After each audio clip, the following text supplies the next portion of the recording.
اچھا جی. تو اس کی اپنی آمدنی اس کے علاوہ جو ہے اس کے ساتھ اس آمدنی کو ملایا جائے گا اور سال کے بعد دیکھا جائے گا کہ اس کے پاس کتنی رقم ہے. اچھا. اگر وہ زکوٰۃ کی نصاب کو پہنچ گئی ہے یا اس سے زیادہ ہے تو اس میں سے وہ زکوٰۃ دے گا. یعنی مکان کی قیمت پر زکوٰۃ نہیں مکان کی قیمت پر زکوٰۃ نہیں ہے. اس کی کیا وجہ ہے؟ یہ ہمارے لیے سہولت شریعت نے دی ہے. اچھا. اس کی وجہ یہ ہے نا، اب مثال کے طور پر ایک مکان ہے، اس کی مالیت 1 کروڑ ہے. اب آج کل 1 کروڑ عام مکانوں کی مالیت ہو گئی ہے. معمولی سا مکان، عام سا آتا ہے مکان. ہاں. اب اس میں ایک فیملی رہتی ہے. اب اس خاوند فوت ہو جاتا ہے، اب وہ بیوہ ہو جاتی ہے، چھوٹے چھوٹے بچے ہیں، اس کو تو کھانے کے بھی لالے پڑ جاتے ہیں. اب اگر مکان پر بھی زکوٰۃ ہوتی تو وہ بیچاری 1 کروڑ کی زکوٰۃ کہاں سے ادا کرتی؟ تو یہ تو اللہ تعالیٰ نے ہمیں بہت بڑی سہولت دی. یہ تو بات زیر استعمال کی ہوئی. میں عرض کر رہا ہوں جو کرائے پہ دیا ہوا ہے، کرائے پر بھی دیا ہوا ہے. اب جو کرائے پہ دیا ہے گویا اس کی بچت ہے، ایکسٹرا مکان ہے، ان کو ضرورت تو نہیں ہے اس کی، ان کے استعمال میں تو نہیں ہے. کرائے پہ دیا ہوا ہے، اس سے آمدنی آتی ہے. لیکن اس کی حیثیت اس طرح ہے نا، جس طرح ایک شخص کارخانہ لگاتا ہے، اب اس میں وہ مشینری فٹ کرتا ہے. مشینری کروڑوں روپے کی ہوتی ہے. صحیح. لیکن مشینری ایک آمدنی کا ذریعہ ہے. اچھا جی. اسی طریقے سے تو وہ مشینری میں جس طرح زکوٰۃ نہیں ہوگی. اچھا، مشینری میں زکوٰۃ نہیں ہے. ہاں، مشینری میں زکوٰۃ نہیں ہے، اور اس کی وجہ بھی وہی سہولت ہے جو اللہ نے ہمیں دی ہے. ذریعہ آمدن پر زکوٰۃ نہیں ہے. آمدن پر زکوٰۃ ہوئے گی. نہیں، آمدن پر نہیں ہے بلکہ بچت پر ہے. یہ تو بات پہلے ہو چکی. آمدن سے مراد وہی بچت ہے نا. اچھا جی، ٹھیک. یعنی آمدن میں سے دیکھا جائے گا کتنی بچت ہوئی ہے، کتنا خرچ ہو گیا ہے. اب اگر بچت اتنی ہے کہ اس پر زکوٰۃ عائد ہوتی ہے تو پھر اس پر زکوٰۃ ہوگی. اگر آمدن اتنی ہے کہ وہ خرچ ہی ہو رہی ہے، بچتا کچھ بھی نہیں ہے، تو ویسے ہی مستثنا ہے. چاہے اس کے 1 مکان ہو، 2 مکان ہو، 4 مکان، چاہے 4 مکان کرائے پر اس نے چڑھائے ہوئے ہوں، لیکن فی نفس ہی مکان پر زکوٰۃ عائد نہیں ہوگی. حافظ صاحب، یہ تو پھر اس کے پاس تو بڑا کھلا آپشن ہے کہ وہ ہر سال جو اس کی بچت ہوتی ہے، جب زکوٰۃ نکالنے کا موقع آتا ہے، وہ اس سے پہلے نیا مکان خرید لے اور ہر سال مکان بڑھاتا جائے. اس کی بچت جو ہے وہ اس طرف جاتی جائے اور وہ اس کو کرائے پہ چڑھاتا جائے اور زکوٰۃ سے وہ مستثنا رہے گا. کرائے پہ چڑھاتا جائے گا، اس کی آمدنی میں اضافہ ہوتا جائے گا. نہیں، آمدنی میں تو زکوٰۃ نہیں ہے، وہ تو بچت ہوگی تب جا کے. ہاں، تو وہی جتنی زیادہ آمدنی ہوگی اسی حساب سے بچت بھی تو اس حساب سے پھر ہوگی نا. اس کے بعد اگر بچت ہوگی، میں وہی تو عرض کر رہا ہوں، وہ اس بچت سے یونٹ بڑھا لیتا ہے اپنا. یعنی ایک مکان اور کر لیا یا کارخانہ دار نے کارخانہ اور لگا لیا، اس کا مطلب ہے وہ زکوٰۃ سے بچ گیا. ہاں، زکوٰۃ سے بچ گیا. اگر اس کے پاس علاوہ ازیں بچت نہیں ہے، نقدی زیور یا ایسے مال کی صورت میں جس پر زکوٰۃ کا نصاب، ذریعہ آمدن پہ بہر صورت زکوٰۃ. جی ہاں. اور اگر یہ اللہ تعالیٰ کی طرف سے ہمیں ایک بہت بڑی سہولت دی ہے. جس طرح میں نے ابھی مثال دی آپ کو، اگر اللہ تعالیٰ مکان پر بھی زکوٰۃ عائد کر دیتا تو اب ایک بیوہ بیچاری جس جو مکان میں رہ رہی ہے، وہ 1 کروڑ روپے کا مکان ہے.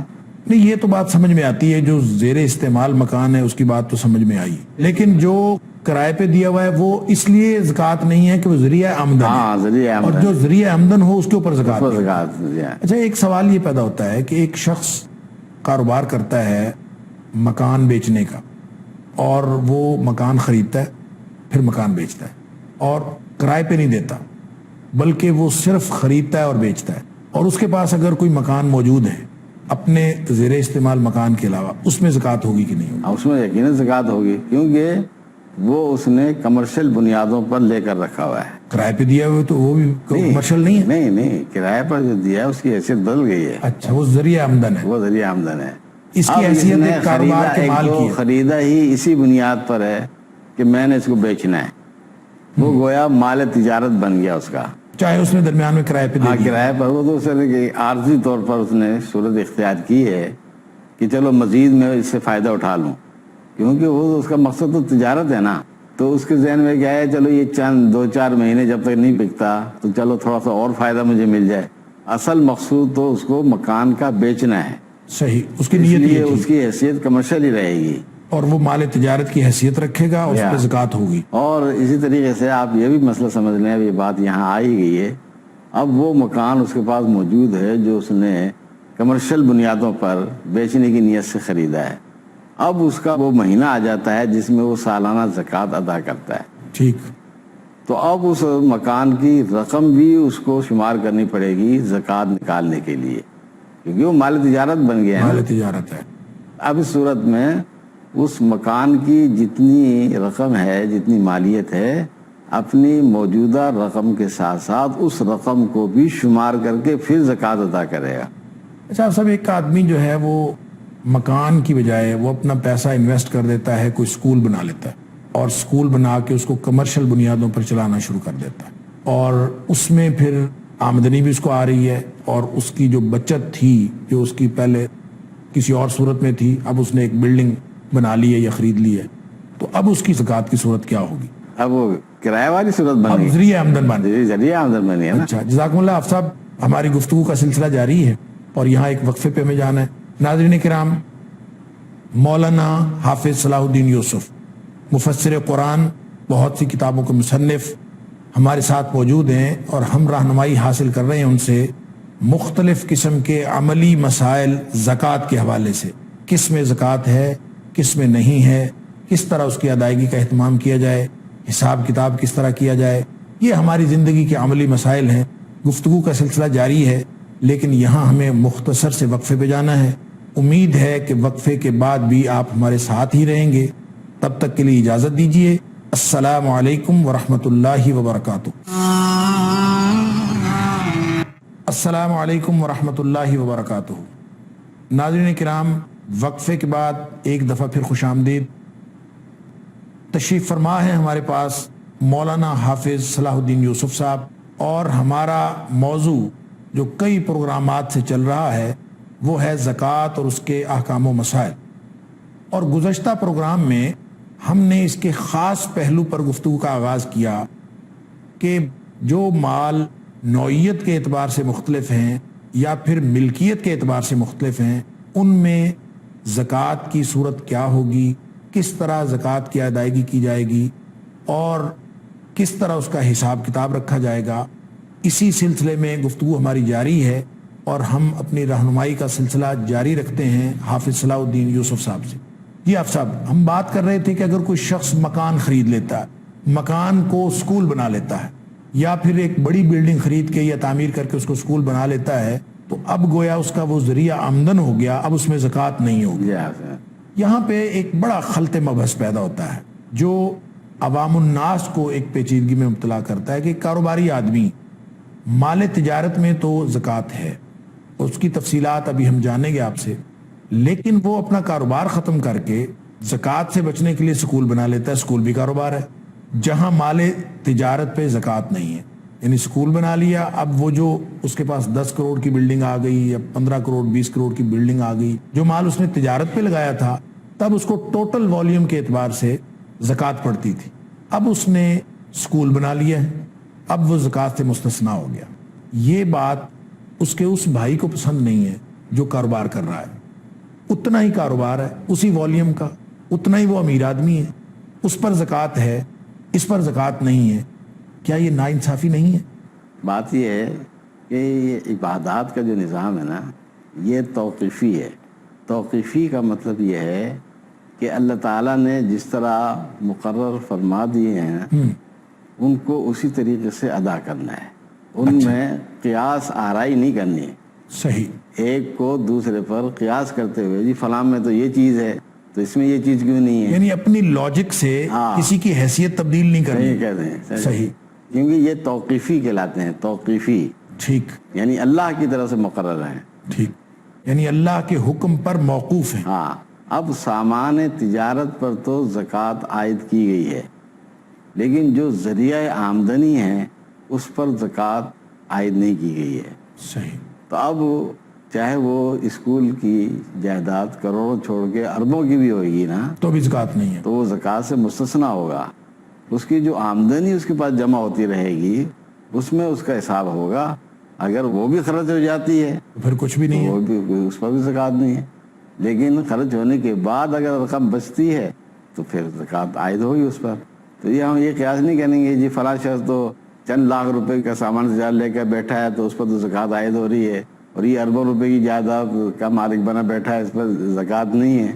یہ قیاس آرائی عبادات میں نہیں ہو سکتی۔ زکوٰۃ عبادت ہے، ہمیں صرف اللہ کے حکم کو دیکھنا ہے جی ہاں اور نبی پاک صلی اللہ علیہ وآلہ وسلم کی بتائی ہوئی ان حدود کو دیکھنا ہے اور اسی نوعیت کے اعتبار سے اموال کی زکوٰۃ کیلکولیٹ جی کرنا ہاں البتہ یہاں ایک یہ سوال اور ہو سکتا ہے، وہ شاید آپ کے ذہن میں نہیں آیا، لیکن عام لوگ پوچھتے ہیں جی کہ آج کل یہ پلاٹوں کی خرید و فروخت بھی بڑی عام ہے۔ یہ سوال میرے ذہن میں ہے، میں نے لکھا ہوا ہے اچھا لیکن میں ابھی نہیں، میں بعد میں کرنے والا تھا، لیکن آپ جاری رکھیں۔ چلو اگر بعد میں نہیں آپ جاری رکھیں، کیونکہ اس سے بہت اہم، بالکل اس سے متعلق ہی ہے نا یہ، مکانوں کی بات ہوئی، پلاٹوں کی بات، اس سے بالکل تعلق کہ ایک آدمی پلاٹ جو ہے وہ خرید و اب فروخت ایک کا کاروبار آدمی کرتا ہے 4 5 6 پلاٹ خرید کر رکھتا یا ہے زیادہ کہ میں اس کو بیچوں گا، پراپرٹی ڈیلر ہے۔ جب قیمت یہاں زیادہ ہو جائے گی، اس علاقے کی ویلیو بڑھ جائے گی، تب میں اس کو بیچ دوں گا۔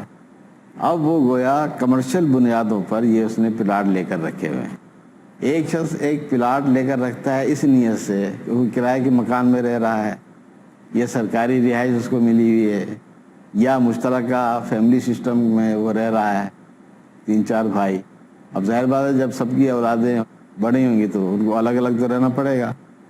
اس قسم کی صورتوں میں ایک شخص اپنے ذاتی مکان بنانے کے لیے پلاٹ خرید کر رکھ دیتا ہے کہ جب حالات متقاضی ہوں گے یا اللہ تعالیٰ جب کچھ مجھے توفیق دے گا، سمجھے، تو میں اپنا مکان بنا لوں گا رہائش کے لیے، سمجھے۔